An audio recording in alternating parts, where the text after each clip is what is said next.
Shalom, my friends. Today's Prophecy Minute is about 666, the mark of the beast. By now, most people have heard about the mark of the beast, or the number 666.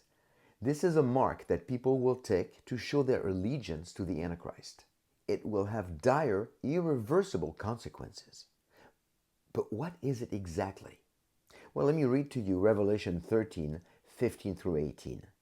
And it was given to him to give breath to the image of the beast, so that the image of the beast would even speak and cause as many as do not worship the image of the beast to be killed. And he causes all, the small and the great, and the rich and the poor, and the free men and the slaves, to be given a mark on their right hand or on their forehead. And he provides that no one will be able to buy or sell except the one who has the mark, either the name of the beast or the number of his name. Here is wisdom. Let him who has understanding calculate the number of the beast, for the number is that of a man, and his number is 666. Close quote. The book of Revelation tells us that this mark will be placed on people's right hand and or on their forehead, not under the skin. It'll be more like a tattoo. The number is 666. 6 is the number of man and is one short of the number of God. 7, the number of perfection. So this is the numerical value of the name of the Antichrist.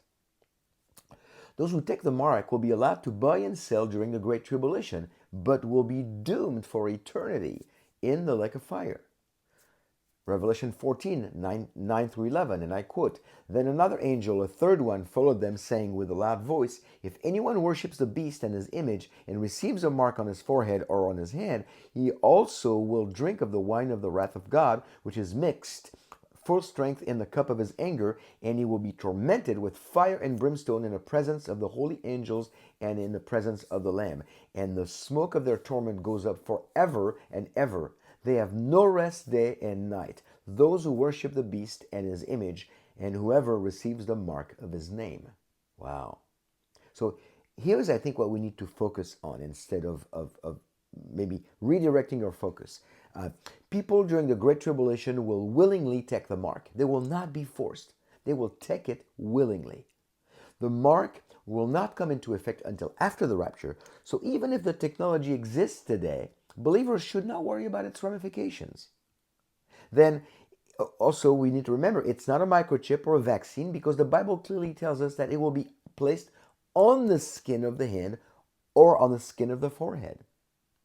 The reality of the irreversible sin committed by taking the mark should give us believers a great incentive to tell people about Yeshua before they end up in the Great Tribulation and suffer great loss and possibly die as tribulation martyrs.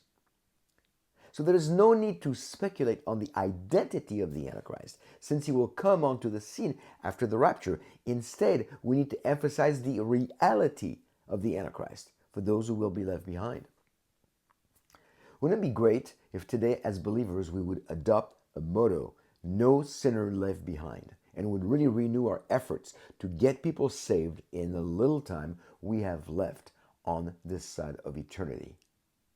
So remember, don't worry about the identity of the Antichrist. Just worry about the reality of the Antichrist and tell people about Yeshua. Be blessed.